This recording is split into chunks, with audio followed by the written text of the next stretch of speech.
Anganwadi workers చేస్తున్నటువంటి న్యాయమైనటువంటి నిరసన ప్రదర్శనకి Andhra Pradesh Congress committee తరఫున ఈరోజు ముమ్మడివరంలో ఈ శిబిరాన్ని నిర్వహిస్తున్నటువంటి మా సోదరిమణులందరికీ కూడా మేము సంఘీభావం తెలియజేస్తున్నాం. జగన్మోహన్ రెడ్డి గారు ప్రతిపక్షంలో ఉండగా వారు చేసినటువంటి పాదయాత్రలో అనేకమైనటువంటి వాగ్దానాలు చేశారు. అధికారంలోకి వచ్చినప్పటి నుంచి ఇప్పటివరకు కూడా అవేవి కూడా అమలు చేయలేదు. ఇప్పుడున్నటువంటి పరిస్థితిలో ఇక ప్రభుత్వం 2 నెలల్లో దిగిపోయేటువంటి పరిస్థితి. ఈ నేపథ్యంలో గడిచినటువంటి 6-7 రోజులుగా రాష్ట్ర వ్యాప్తంగా అంగన్వాడీ సోదరిమణులందరూ కూడా నిరసన ప్రదర్శన చేస్తున్నారు. కాంగ్రెస్ పార్టీగా దీనికి మేము సంఘీభావం తెలియజేస్తూ ఈ ప్రధానమైనటువంటి 10 డిమాండ్లను పెట్టారు. ఆ 10 డిమాండ్లను కూడా మేము సంఘీభావం తెలియజేస్తూ వీటిలన్నింటినీ కూడా ప్రభుత్వం ఇమ్మీడియట్ గా తక్షణం వాళ్ళ న్యాయమైనటువంటి కోరికలన్నింటినీ కూడా మీరు పరిశీలించి పరిష్కరించాలని కోరుతున్నాం.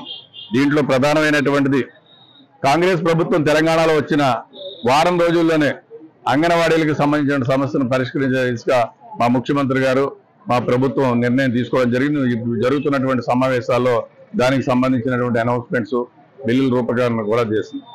సో ఇప్పుడు ఇక్కడ వీళ్ళకు ఉన్నటువంటి ప్రధానమైన సమస్యలు ఒక 10 వాట్ల మీద వాళ్ళు మాకు రిప్రజెంటేషన్ ఇవ్వడం జరిగింది. న్యాయమైనటువంటి కోరికలు ఏవైతే ఉన్నాయో వాటిలన్నింటినీ తీర్చాలి. ప్రధానంగా సుప్రీంకోర్టు ఇచ్చినటువంటి గైడ్ లైన్స్ ప్రకారం వాళ్ళకి గ్రాడ్యుటీని అమలు చేయాలి. అంగన్వాడీలకి రిటైర్మెంట్ బెనిఫిట్ అనేటువంటిది ఒక 5 లక్షల రూపాయలు ఇవ్వాలి. వేతనంలో సగం పెన్షన్ ఇవ్వాలి. అదేవిధంగా మినీ సెంటర్స్ ని మెయిన్ సెంటర్లుగా మార్చాలి. తర్వాత చనిపోయినటువంటి వాళ్ళు ప్రధానమైనటువంటి అంశం చనిపోయినటువంటి వారి కుటుంబంలో ఒకరికి ఉపాధి అవకాశం ఉద్యోగ అవకాశం కల్పించాలి. ఇటువంటి ఒక 10 అంశాల మీద వాళ్ళు ఒక డిమాండ్ పత్రాన్ని ఇచ్చేశారు. సో న్యాయమైనటువంటి కోరికలన్నింటినీ కూడా మరి పరిష్కరించాలని ముఖ్యమంత్రి గారు కోరుతున్నాం.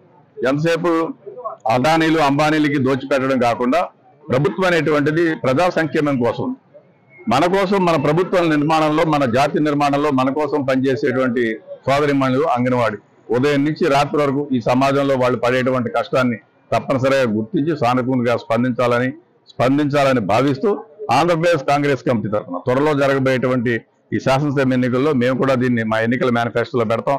న్యాయమైనటువంటి కోరికల్ని మేము మాట్లాడతాం. జాతీయ స్థాయిలో కాంగ్రెస్ పార్టీ అలయన్స్ పార్ట్నర్స్ గా ఉన్నటువంటి సిపిఐ కానీ సిపిఎం కానీ ఇతర ప్రజా సంఘాలతోటి వీళ్ళకి సంఘీభావం తెలిసి పెద్ద ఎత్తున ఉద్యమం చేపట్టి సమస్యల పరిష్కారం అయ్యే వరకు కూడా వారితో ఉంటామని మేము విజ్ఞప్తి చేస్తాం. మరిన్ని వీడియోస్ కోసం ఛానల్ ని సబ్స్క్రైబ్ చేయండి. లేటెస్ట్ అప్డేట్స్ కోసం వాట్సాప్ ఛానల్ ని ఫాలో చేయండి. అండ్ లింక్ డిస్క్రిప్షన్ లో ఉంది.